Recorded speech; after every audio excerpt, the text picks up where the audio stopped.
오늘은 이제 앞에서부터 이제 국토계획법 전에 관계법규 총론하고 국토계획법하고 정비법 용어하고 그 정도로 흐름만 파악하고 있는 겁니다. 그래서 그러면 이제 건축물 내용 봅시다. 건축법이라는 거에 대한 부분을 내용을 본다라고 한다면 우리가 다시 한번 얘기합니다만 대지에다가 그죠? 뭐 하는 거죠? 건축물을 짓는 거죠. 그래서 대지가 뭐냐? 건축물이 뭐냐라는 걸 보게 돼요. 근데 우리 시험에서 대지의 정의를 물어본 적은 아주 과거에 빙하기 때 있죠? 그때 한번 나오고 나온 적 없어요. 그때 한번 나오고. 그러니까 건축물이 논의의 초점이다 라고 이해하시면 돼요. 그렇죠? 건축물이 항상 물어보는 부분이고 요번에 33회 때도 건축물에 대한 정의를 또 물어봤어요. 우리 시험에서. 그렇죠? 그래서 건축물이 뭐냐는 걸 아는 건 굉장히 중요한 기준인데 일단 건축물의 기본적인 정의는 이렇습니다. 토지에 정착해 있는 공작물이 있어요. 뭐라고요? 토지에 정착한 공작물 중에서 뭐가 있다? 지붕, 앤드, 기둥, 오와 벽이 있는 거. 지붕, 앤드, 기둥, 오와 벽. 시작.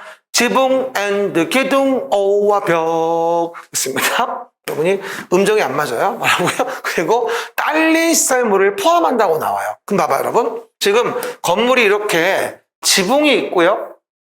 그 다음에 앤드, 기둥, 오와 벽. 표시해 보세요. 그래서 지붕은 반드시 있어야 돼요. 지붕이 없으면 비 맞으니까 필수. 그리고 기둥과 벽은 둘 다 있어도 되고 둘 중에 한 개만 있어도 돼요. 지붕, 앤드, 기둥, 오와 벽. 이걸 우리 뭐라 하냐면 건축물이라고 하고요. 그리고 이 건축물에 이렇게 딸려 있는 시설물들이 있어요. 딸린 시설물들, 딸린 포인트. 그러면 딸려서 굴뚝 같은 거를 만든다. 그 다음에 대문을 만든다. 담장을 만든다. 이렇게 딸려 있는 게 있다면 딸린 시설물까지 다 건축물로 봐줘요. 그렇죠? 딸려서 같이 한다면 허가할 때 같이 묶어서 가는 거예요. 그죠? 그럼 따로 이 공작물에 축조 신고를 할 필요도 없어요. 왜? 함께 묶어서 가는 거니까. 딸린 시설물까지 뭐로 봐주겠다? 건축물로 봐준다.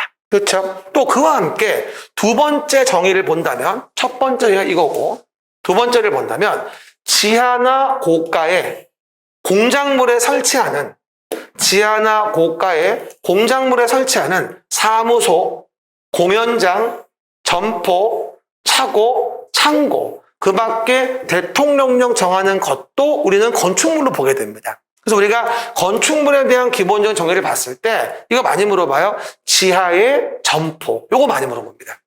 지하의 점포도 건축물이 되거든요. 그래서 우리가 지하 고가의 사공점 차청이라고 얘기해요. 사무소, 공연장, 점포, 차고, 창고도 1항의 정의와 관계없이 2항에 의해서 건축물로 본다는 겁니다. 그렇죠? 이런 질문 나온 적이 있어요. 지하의 점포는 대지가 없으므로 건축물에 해당하지 않는다. 이러면 X예요.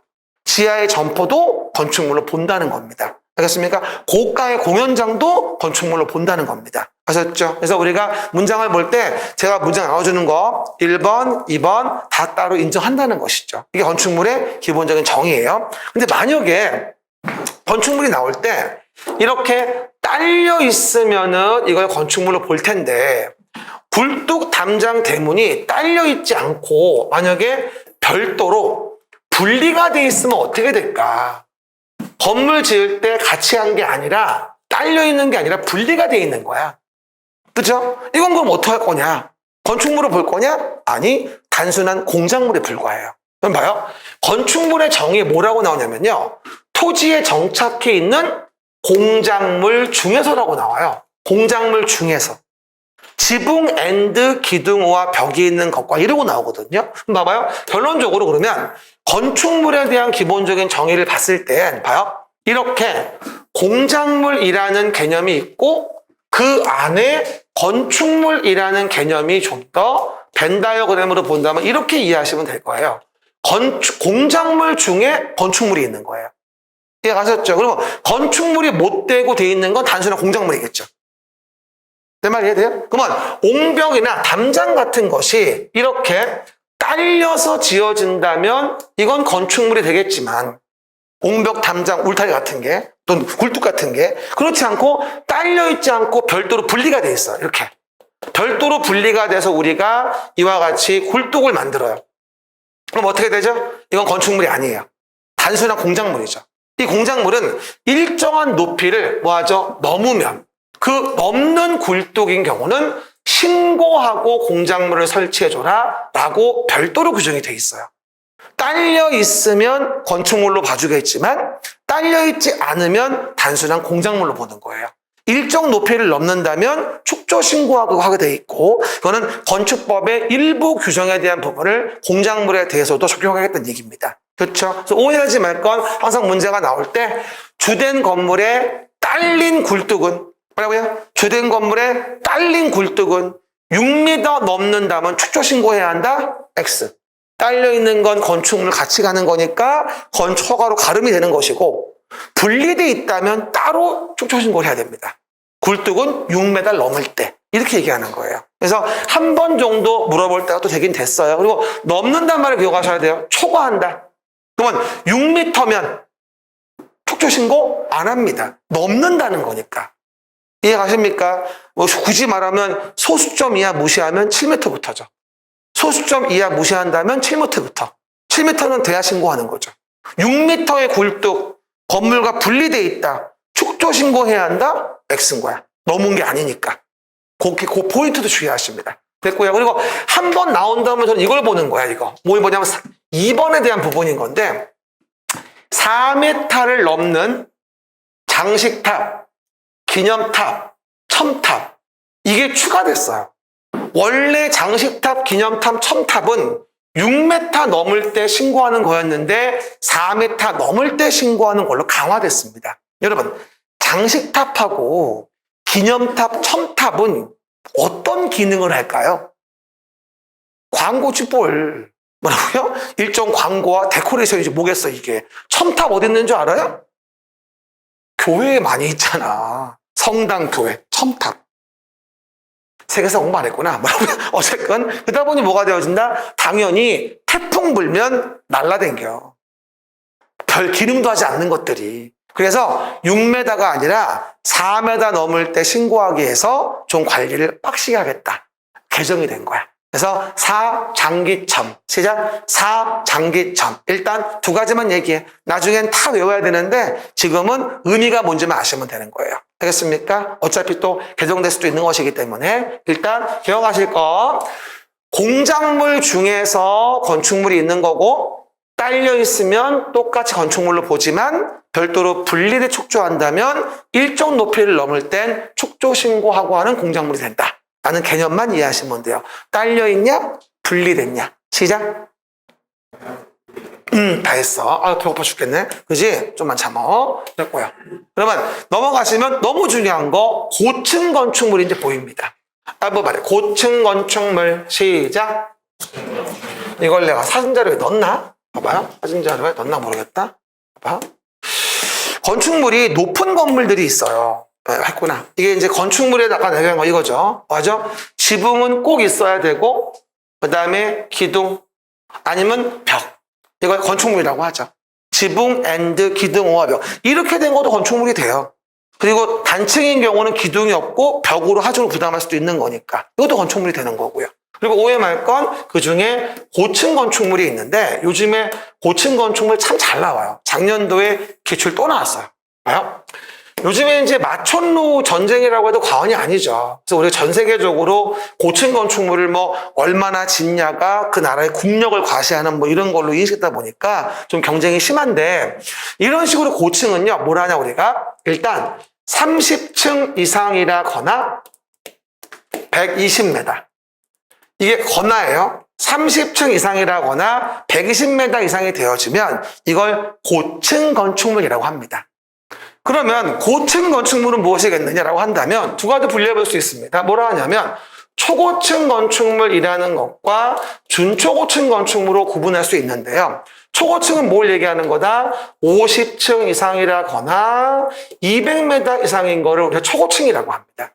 그래서 고층 중에서 초고층을 제외한 나머지 뭐다? 섹터는 준초고층이라고 하는 거고요.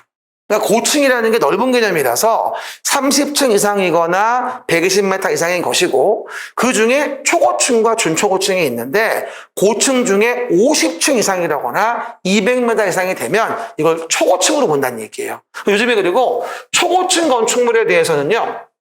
여러 가지 규제가 많아요. 그렇죠? 여러분 그거 아세요?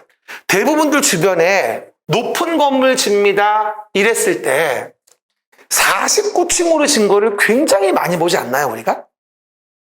굉장히 높은 건물입니다. 이래 놓고선 아주 뭐 100층, 90층, 80층 할 게 아니면 51층 본 적 있어요?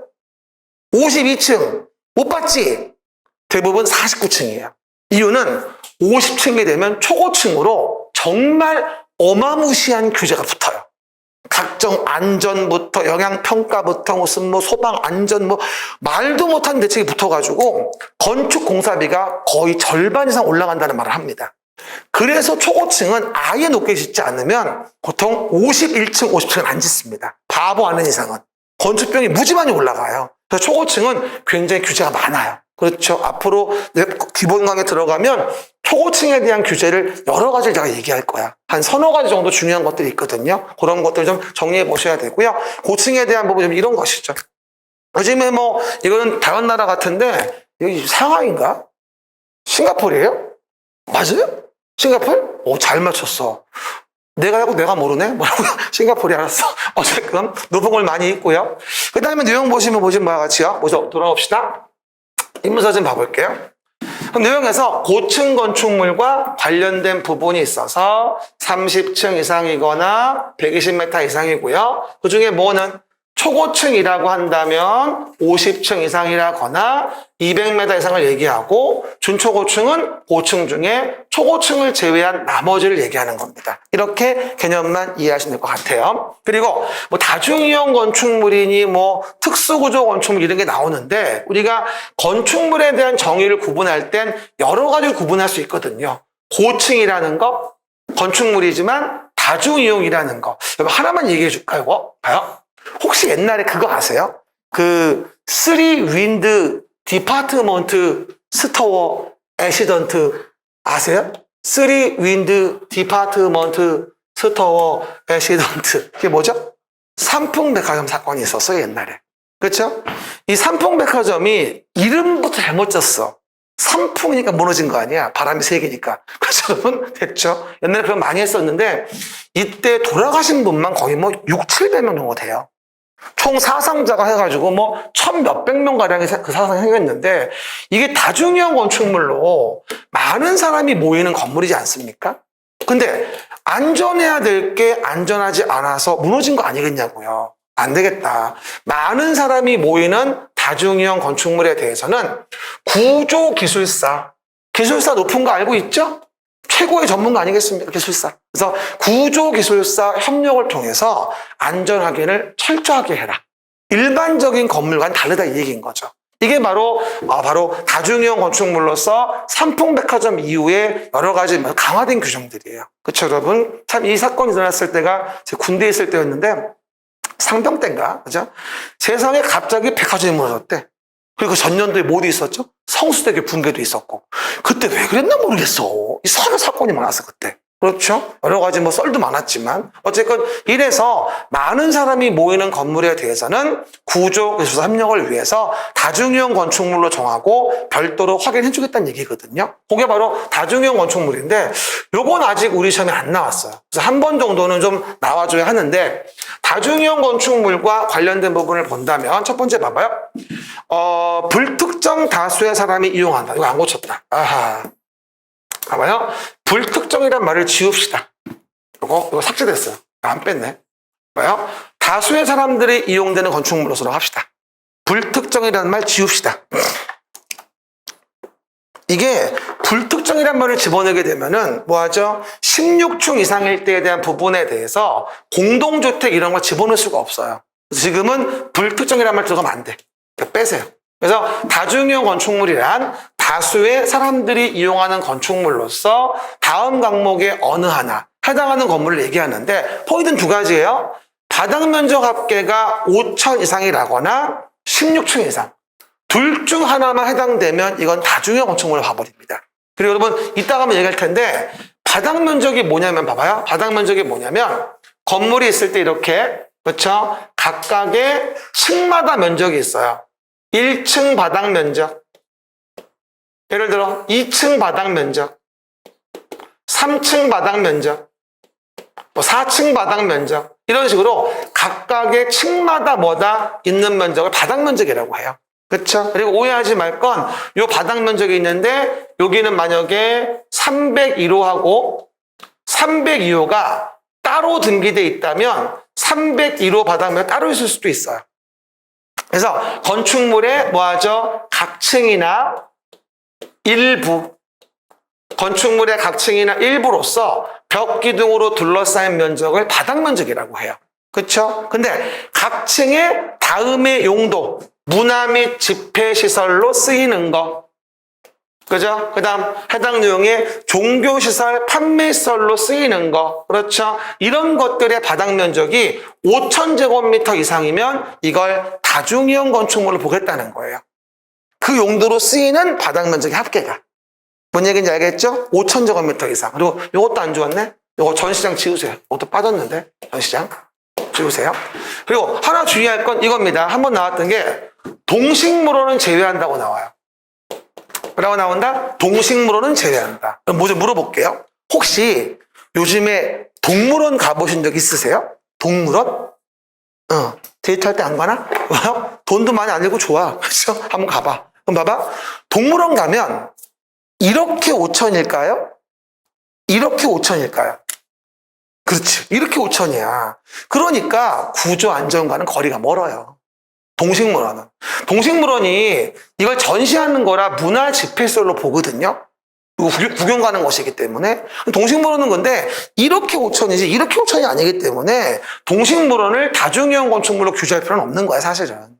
그리고 오해하지 말 건 동물원은 호랑이를 조심해야지 건물 자체가 위험한 건 아니거든. 그래서 오해하지 마시고 가끔 가다가 호랑이한테 까불다 물려가잖아. 큰일 난다. 뭐라고요? 그 정도. 그래서 이거 개정이 덜 됐네. 이거 지워버리시고. 그래서 우리가 문화 및 집회, 종교, 판매, 운수, 의료, 숙박 이런 것들이 5,000 이상이면 다중이용 건축물로 보는 거고, 하나 주의할 건 16층 이상이면 어느 용도의 건물에도 관계없어요.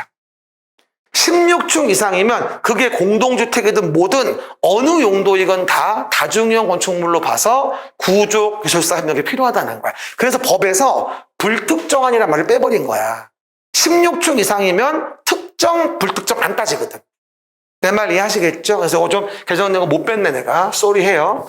봤는데도 좋네. 그 얘기를 보시면 되고요. 그 다음 또 하나, 특수구조. 요번에 중개사 문제였어요, 이거. 특수구조 건축물도 가끔 나오는 부분이고, 저는 우리 시험도 요번에 한번 나와야 한다고 보는 부분인데요. 특수구조도 위험하니까 구조기술사 협력을 요한다고 하는데, 한쪽 끝은 고정되고 다른 끝은 지지가 안 됐는데 뭐하죠? 3m 이상 돌출된 뭐하죠? 차량등이 있다고 봐보십니다. 3m 이상 돌출된 차량. 만약에 건물이 이렇게 있는데 그렇죠? 차양 같은 거, 보호 같은 게 이렇게 튀어나와 있어. 이렇게. 그죠? 한쪽만 고정돼 있고 다른 쪽은 지지가 안 돼 있어. 그렇죠? 그러면 지나가는 삐뿔 댕기다가 어느 날 이게 철근이 부식이 돼가지고 주저앉아. 지나가다가 아야 돌아가시겠죠. 얼마나 위험해 이거. 이런 경우라면 3m 이상 도출된 거니까 특수구조 건축물로 구조기술사 협력을 요한다 이런 얘기인 거고. 그렇죠? 또 하나 물어보죠. 건물이 있는데 이게 기둥과 기둥과의 거리가 있는데 이 기둥과 기둥과에 대한 거리가 몇 미터였냐면 20m였어 이게. 그렇죠? 그러면 아차하면 어떻게 되죠? 가운데가 주저앉아요. 삼풍백화점도 이게 문제였던 거야. 사실 솔직히 얘기하면 너무 길었던 거야 이게. 전시를 많이 시키려고 기둥을 많이 안 세워놨던 거지. 그러면 양쪽 기둥이 튼튼해야 되는데 그러지 못해 주저앉은 거야 그냥. 그쵸? 이다 보니 기둥 거리가 20m 이상이면 특수구조 건축물로 봐서 이에 대한 부분을 구조, 기술사, 협력을 요하는 데의 건물로 보겠다는 것이겠죠. 이것도 이번에 가능성은 있고요. 뭐 특수한 설계나 시공공법이 이루어진 거라면 당연히 그렇겠죠. 그래서 우리가 건축법 나올 때는요, 이 건축물에 대한 정의가 뭔지를 잘 기억하셔야 돼요. 그리고 요즘에 건축물 나올 때 기본적인 건축물의 용어 정의, 대상물로서, 그리고 축조 신고하는 공작물, 그 다음에 건축물 종류로서 고층 건축물, 다중이용 건축물, 특수구조 건축물, 이런 것들 정리 좀 기억하셔야 될 것 같아요. 그래서 기본적으로 다중이용 건축물과 특수구조 건축물 쪽을 묶어서 구조기술사 협력이라고 쓰세요. 이렇게 묶어서 뭐라고요? 구조기술사 협력을 요하는 건물이다 라고 이해하시면 됩니다. 이렇게 해당 내용들 봐보시면 되겠죠. 법에 직접 규정되어 있는 것들은 보시면 되고요. 그리고 이와 같은 이제 건축물 종류를 봤다면 뭐 해야 될까? 이제 건축을 해야지. 완전 중요합니다. 한번 말해 적용 대상 행위 시작. 두 팔 좀 들어봐요. 많이 무섭는데. 목 좀 돌려봐. 이게 수업 듣다가 막 너무 졸리면 잠을 참으려고 눈을 막 어떻게 할지 몰라가지고 막 이러거든. 그러면 이게 검은 자가 뒤로 밀려요. 그리고 내가 보기엔 흰자밖에 안 보이거든요. 이렇게 되는 거예요. 이렇게. 근데 이게 앞에서 내가 보고 있으면 이게 너무 무서워요. 솔직히 이게. 그렇죠? 조심하셔야 돼요. 그리고 한 명이 흰자 보이기 시작하면 금방 번져서요. 무슨 좀비 때 같아요. 그러니까 제발 나 좀 살려줘요. 그만 좀 자고 칠판 좀 봐요. 그리고 한 가지 팁을 드리면 동영상을 보시건 현장 수업을 듣든 간에 밤에 공부한다고 아침 수업을 자는 건 정말 바보 같은 짓이에요. 가장 공부를 못하는 사람 스타일이 뭔 줄 알아요? 밤에 공부 잘 된다고 공부하다가 몇 시간 못 자고 나와서 하고 나서 계속 주무시고 집에 가서 또 연구하는 거예요. 본인이 박사야? 본인이 연구하게? 그렇죠? 자습을 못하더라도 수업을 잘 듣는 게 가장 옳은 방법이에요. 알겠습니까? 그러니 졸려올 때까지 밤늦게 자는 건 절대 옳은 방법이 아니야. 그건 성공할 수가 없는 방법이야. 그렇죠? 재수 없지만 옛날에 그런 말 있잖아요. 왜? 우리 때는 서울대 붙잖아요. 그러면 인터뷰 땄어. 어떻게 공부하셨나요? 그럼 뭐라 그래? 뭐 교과서 위주로, 학교 수업 위주로 이러고 나오잖아. 왜? 근데 그게 거짓말이야. 진짜 받는 거야. 그게. 수업 잘 듣는 게 최고의 공부거든 사실은. 복습은 부차적인 것이야. 그러니까 반대로 오해하시면 안 돼. 알겠습니까? 오해하지 마시고. 그러면 건축 제일 중요한 겁니다. 완전 중요한 부분인데 우리가 건축이라는 건축물이라는 것을 어떻게 조율할 거냐는 얘기죠. 이거를 건축하는 건 5가지가 있습니다. 신축, 증축, 개축, 재축, 이전이라고 하는 5개의 건축의 종류가 나와요. 신증, 개재이, 신축, 증축, 개축, 재축, 이전. 시작. 신증, 개재이, 신축, 증축, 개축, 재축, 이전. 좀 박자 맞춰 불러봐. 시작. 신증, 개재이, 신축, 증축, 개축, 재축, 이전. 이게 건축의 5종 세트예요. 근데 문제 나올 때 아주 쉬운 경우는 건축물의 건축이라 볼 수 없는 것은 이러고 나와요. 그래가지고 신축, 증축, 개축, 재축, 이축. 이축은 없어. 뭐라고요? 이전이라고 하지 우리 법에서 이축이란 말은 안 쓰거든. 그래서 5가지의 건축의 종류는 완전 중요하고요. 이걸 모르면 계속 뒷부분의 법도 이해가 안 가요. 계속 건물의 가치가 변동될 때 건축을 건물의 가치의 변동으로 보거든요. 그러다 보니 우리가 공시지가 같은 거 나올 때도 이에 대한 부분에 다시 재공시하는 부분에 사이에 건축이 있어요. 주택에 대한 부분에 대해서는. 그래서 건축을 모르면 뒤에 가도 무슨 말인지 몰라요. 꼭 기억하셔야 돼요. 건축은 별 20개야. 제가 별 20개 주는 건 꼭 알아야 한다는 거야. 그렇죠? 앉아가 또 별 막 20개 하지 말어. 별 쓰고 20이라고 써. 그렇죠, 여러분? 고객님들? 그러면 신축부터 볼게요. 신축과 증축이 세트고 개축과 재축이 세트예요. 이전은 솔로예요. 그죠? 5가지입니다. 그냥 신축은 다 압니다. 신축이란 기본적인 정의가 키워드는 이거예요. 건축물이 없는 대지. 키워드. 건축물이 없는 대지에서 새로 주된 건물을 축조해요. 이걸 신축이라고 합니다. 뭐 가로 내용 됐어. 일단 기본만 기억해. 건축물이 없는 대지에서 새로 건축물을 건축하는 걸 신축이라고 합니다. 축조하는 걸.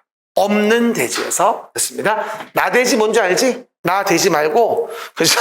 나대지 알죠? 그죠? 제한이 없는 빈 땅, 그쵸 여러분? 나대지. 여기에 건물을 짓죠. 이걸 신축이라고 합니다. 빈 땅에다가 쉽게 얘기해서. 그러면 증축이 나오는데요. 증축에 대한 부분에 대한 것은 키워드가 건축물이 있는 대지에서요. 있는 대지. 건축물이 있는 대지에서 건축물의 건축 면적, 연면적, 층수 높이 뭐라도 증가시키면 이걸 증축이라고 합니다. 그렇죠? 건축물이 있어 원래. 근데 거기서 건축 면적, 연면적, 층수 높이 뭐라도 증가를 시켜 이러면 증축이야. 근데 여러분 증축 나올 때 주의하실 게 뭐냐면 반드시 면적의 증가가 있어야 한다는 말은 아니야. 면적이 올라갈 수도 있고 층수만 올라갈 수도 있고 높이만 올라갈 수도 있어요. 네 가지가 동시에 올라가야 한다는 걸 의미하진 않습니다. 뭐라도 올라가면 증축이에요. 예를 들어서 무슨 뭐 면적은 늘지 않았는데 건축물 있는데 이제 높이만 올라갔다? 이것도 증축일 수 있는 거예요.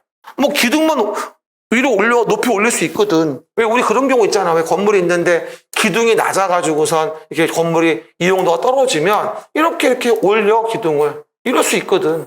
이것도 증축이야.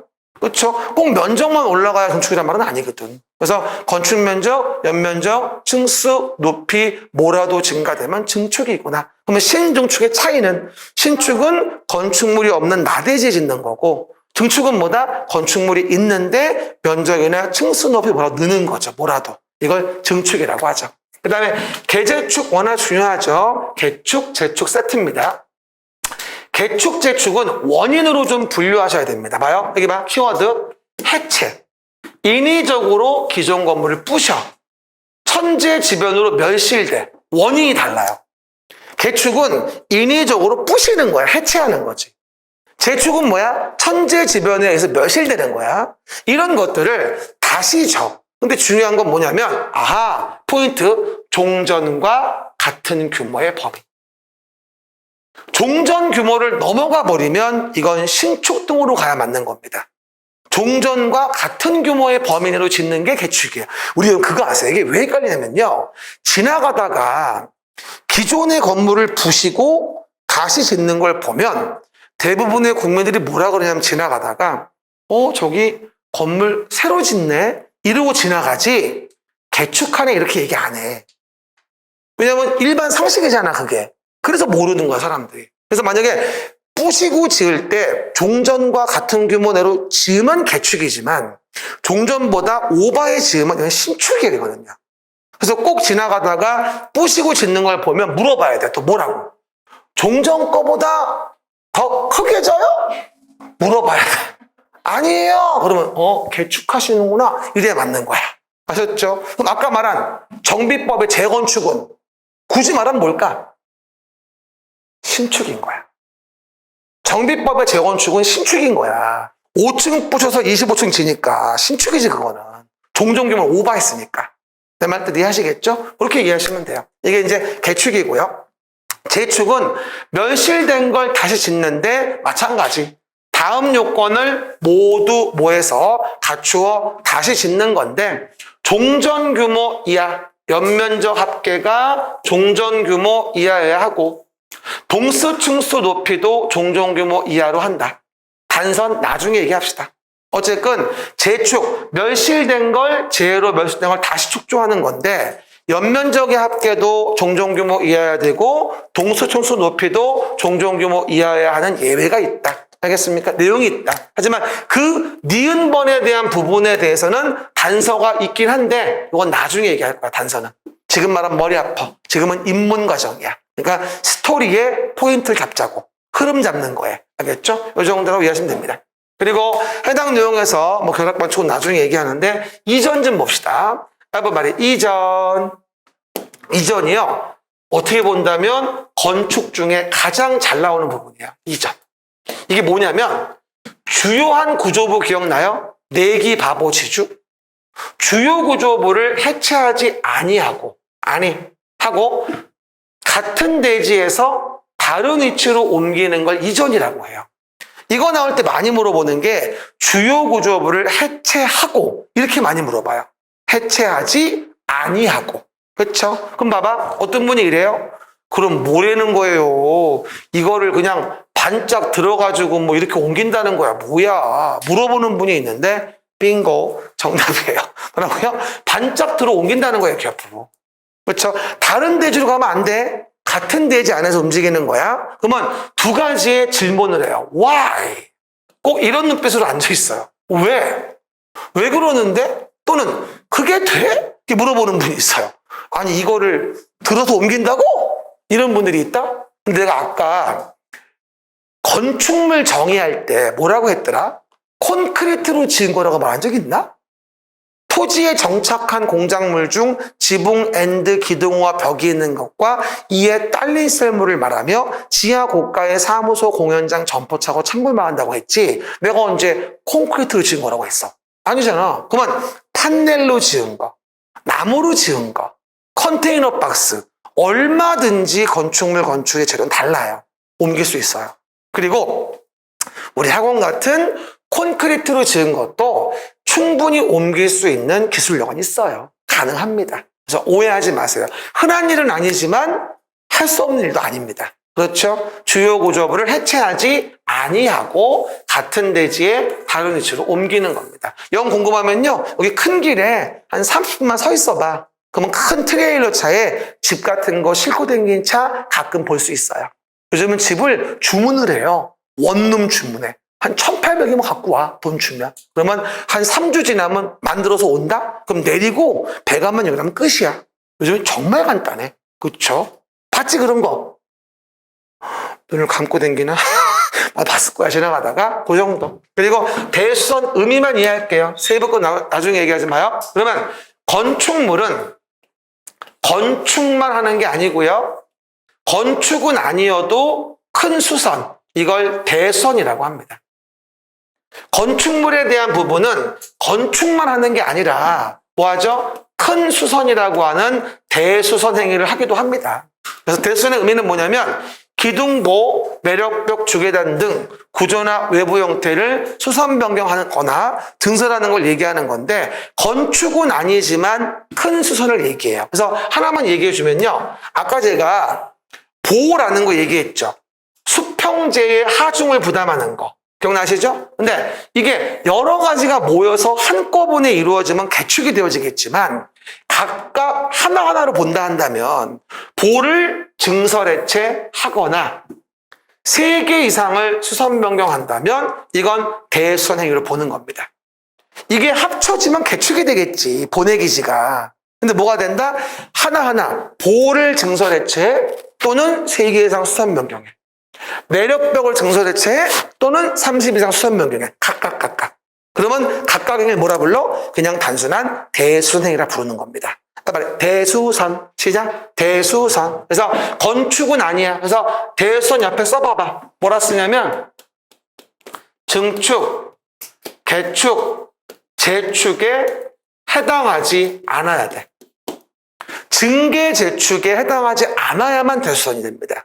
증개, 재축에 해당한다면 대수선일 수가 없어요. 그건 건축으로 가야 되는 거니까. 건축보다 경미한 거야, 한마디로. 건축은 복합행위야. 대수선은 뭐야? 개별 껌껌이 행위인 것이야. 내 말 이해하시겠죠? 그 대수선되는 게 합쳐지면 개축일 수 있는 거고 신축일 수도 있는 거고. 규정 따라서. 이해가시겠죠? 대수선은 건축보단 경미한 거라고 이해하시면 됩니다. 그래서 우리가 건축이나 대수선 의미 이해해 보시고요. 다음 페이지 위에 다 했어요, 이제. 리모델링이 나오죠. 그럼 리모델링은 뭐냐? 노후와 억제, 기능 향상을 위한 대수선이라든가 증축 또는 개축을 말한다. 이걸 리모델링이라고 합니다. 그렇죠? 우리 아까 정비법의 정비사업은 아니죠. 이건 단순한 건축법에 의한 이런 건축물의 대수선 내지는 증축, 개축인 거예요. 정비사업은 권역 잡아주고 구역 정해서 다 하는 거고 이거는 개개 건물 얘기하는 거고 뭔 얘기인지 알겠죠? 이건 리모델링이죠. 리모델링은 정비법의 정비사업보다는 되게 하급 레벨에 대한 사업인 거예요. 행위인 거예요. 이거는 큰 행위가 아닌 거죠. 그렇죠? 오해하지 말고. 이게 리모델링이고요. 마지막 용도 분류와 용도 변경. 요거 단어가 중요한데 봐봐요. 여러분 이거 좀 물어볼게요. 건축물이 있는데 요게 만약에 주택으로 쓰였어요. 근데 이 주택으로 쓰이던 거를 만약에 공장으로 바꿔요. 용도 변경이죠. 그러면 위험해 보여요? 겁나 위험해 보여요? 말하기 싫어요? 말하고요? 겁나 위험하거든요. 그러니까 이렇게 바꾸려면 이것도 용도 변경으로 허가를 받아야 돼요. 재해 방지를 위해, 맞아, 위험 방지를 위해서. 하지만 거꾸로 뭐가 되어지죠? 공장이었던 거를 주택으로 바꾼다고 한다면 덜 위험하죠. 이럴 때 신고하면 돼요. 이렇게 용도를 변경하는 것도 이 법에서 통제를 받아요. 건축, 대수선, 리모델링, 용도 변경이 건축물의 4가지 규제예요. 뭐라고요? 건축, 대수선, 리모델링, 용도 변경. 이 4가지가 바로 뭐다? 건축물에 대한 4가지 규제인 것이죠. 건축법에 의한. 그걸 하려면 허가받는 게 원칙이고 경미하다면 신고를 하는 거예요. 알겠습니까? 그렇게. 그러면 우리가 이걸 알려면 그러면 용도 분류를 알려면 뭐부터 알아야 되냐? 건축물의 용도부터 알아야 돼요. 아니 용도를 알아야지 변경을 공부할 거 아니야. 산수를 해야 수학을 하지. 그렇죠? 그 얘기들. 그러면 이거는 여기만 나오는 게 아니라 국토계 모든 법에서 건축물의 용도를 다 이거에 의해서 산정을 하게 됩니다. 용도 분류는 29가지 용도, 미안하지만 나중엔 다 외워야 돼요. 물어볼게요. 여러분 주변에 가장 눈에 많이 띄는 건물의 용도? 단독주택. 그죠? 이게 1번이에요. 그 다음에 공동주택. 이거 못 외우면 대화가 안 돼. 이거는 부동산학 원론에 가도 매년 문제가 나오는 부분이에요. 알겠습니까? 잘 나오는 부분이 기억하셔야 됩니다. 그리고 제가 외울 때 이렇게 외울게요. 단독주택의 종류는 단, 다, 가, 공. 단, 다가, 공, 단독주택이라고 해요. 세상, 단, 다가, 공, 단독주택. 우리 단독주택 종류는요, 정말 단독주택, 또 학생, 직장인들이 장기간 거주하는 구조 유형의 다중주택, 하숙방, 자취방 같은 거예요. 그리고 다가구 주택. 독립된 주거 가능한데 101호, 201호 등등 있는 거죠. 하지만 전체가 하나의 등기예요. 호별 등기가 아니라. 호별 등기면 다 세대로 가야 돼요. 전체가 하나의 등기인 거죠. 아셨죠? 다가구. 이런 거 있잖아. 동네 보면 왜 이렇게 돼 있는 거 정말 단독인 거고, 동네 보면은 이렇게 이제 집이 있는데 3층, 2층, 1층 돼 있고, 보통 1층 부분에 필로티 구조를 해놓은 다음에 주차장 같은 거 쓰고 일부 슈퍼 같은 근생으로 쓰고, 이런 구조 있지. 이게 다가구 주택이야. 3층이야. 660이야. 19세대 이야. 이해갑니까? 그래가지고 여기다가 호별 등기하면 안 되고 전체가 한 덩어리 등기되어 있는 거, 이걸 다가구 주택이라고 해요. 알겠습니까? 만약에 101호, 201호, 301호가 따로 등기되어 있으면 건 다세대인 공동주택으로 가야 돼요. 다 가구가 단독주택인 거야. 그래서 혼동하시면 안 돼요. 단, 다가. 시작. 단, 다가. 그래서 세부 내용은 나중에 얘기하고요. 종류만 기억하시고요. 공간은 뭐가 될까요? 청와대 같은 거, 국무총리 관저 같은 거, 이런 게 공간으로서 단독주택이라고 합니다. 단, 다가, 공, 단독주택. 시작. 단, 다가, 공, 단독주택. 오늘 배운 거 종류를 좀 외워야 돼. 그러니까 이 수업 듣고 나서 자습하지 말고 다시 들어. 1.5배속으로. 그게 좀 더 효율적이야. 그렇죠? 어쨌든 봐봐요. 그러면 단, 다가, 공 4가지인데 공동주택은 정말 잘 나와요. 이거 모르면 정말 대화가 안 돼요. 공동주택은 연세대 기숙사 이렇게 이해하시면 돼요. 뭐라고요? 연세대 기숙사 공동주택이라고 이해하시면 됩니다. 그리고 공동주택은 호별로 다 등기가 돼 있는 거야. 등기상으로 본다면. 그래서 하나의 건물이 구분 건물인 거고, 구분 건물에 의해서 뭐가 된다, 이렇게 따로따로 뭐가 된다? 등기가 돼 있는 것이. 별도로. 그쵸? 이게 이제 공동주택인 거예요. 그쵸? 그러면 아파트 정말 중요합니다. 아파트 주택으로 쓰이는 게 5계층 이상이에요. 하나 주의할 거 물어볼게요. 5계층 이상인 건축물은 아파트다. X. 그럼 우리 학원도 아파트야? 봐봐. 주택으로 쓰이는 게 5계층 이상이에요. 우습게 보지 마세요. 굉장히 잘 나와요. 그리고 이 아파트를 지을 수 있냐 없냐에 대한 부분에 대해서 앞에 국토계획법 볼 때도 4층 이하의 규제가 있다면 아파트는 못 짓습니다. 아까 용도지역 기억나죠? 도시지역의 주상공로. 용도지역마다 층수 규제가 있는 경우 등이 있어요. 그럼 대표적으로 일반 주거지역의 일종은 4층 이하거든요. 거기 아파트 질 수가 없어요. 5층 이상이니까 아파트는. 나중에 얘기할 거예요. 용도지역에 행위제한 나올 때도 건축물의 용도를 모르면 문제 풀 수가 없습니다. 아파트는 주택으로 쓰이는 게 5계층 이상. 그러면 다세대 주택과 연립주택은 주택으로 쓰이는 게 일단 4계층 이하인 건 똑같아요. 4계층 이하. 근데 해당역 건물 봤을 때 봐봐요. 이런 식으로 건물이 있는데 4계층 이하야. 4층 이하. 그런데 오해하지 말 건 각 층의 바닥 면적을 합쳤어. 근데 660을 초과할 수도 있고 660 이하일 수도 있거든. 그럼 뭐하다? 초과하는 게 연립주택이야. 이하가 뭐야? 다세대 주택이지. 그래서 오해하지 말 건 각 층의 바닥 면적 합계가 660을 넘으면 연립주택, 이하면 다세대이기 때문에 호별등에 다 돼 있는 거야. 공동주택이니까. 그래서 우리가 다세대 연립에 대한 구분에 대해서는 660을 초과했냐, 660 이하냐, 이걸로 해당 내용 구분해 줘야 됩니다. 다세대 연립주택 구분. 기숙사는 모르지 않겠죠? 그렇죠? 생활해봐서 아실 테니까. 다가공, 단독주택, 연세대 기숙사, 공동주택. 이렇게 오시면 절대 안 까먹는다. 들어봐. 다음 중 공동주택이 아닌 것은. 부동산학 원론 아주 핵심 문제, 이런 문제. 다음 중 공동주택이 아닌 것은 1번 아파트, 2번 연립주택, 4번 다세대, 4번 기숙사, 5번 다가구. 이러고 내면 다 기숙사 골라. 대부분의 사람들이. 그렇죠?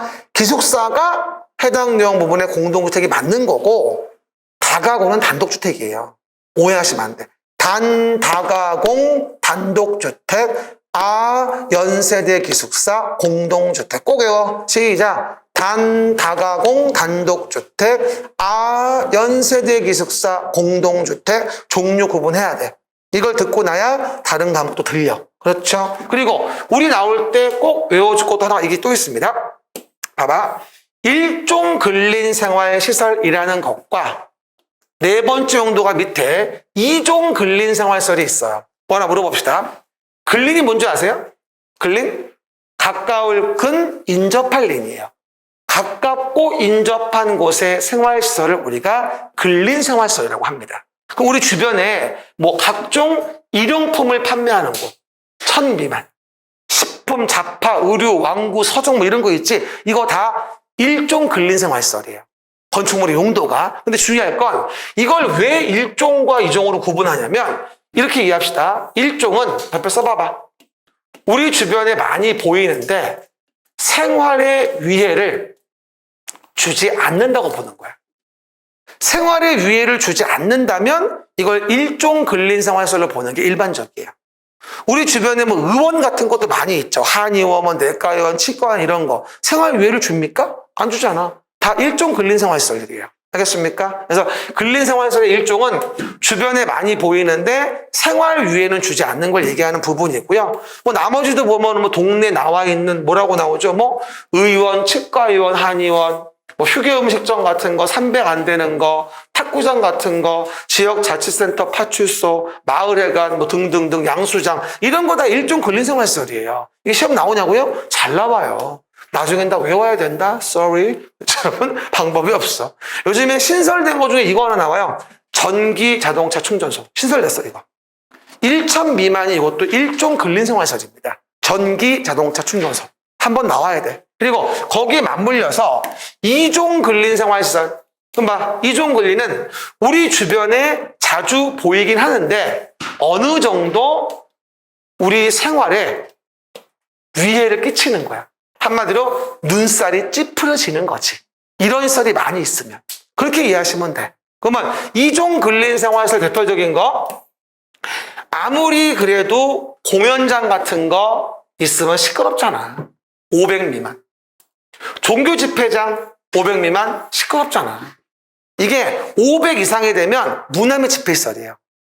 이게 500 이상은 뭐다? 종교시설입니다.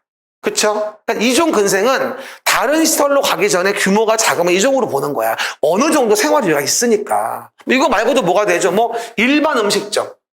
술 먹잖아. 휴게 음식점도 300 이상이면 이종이야.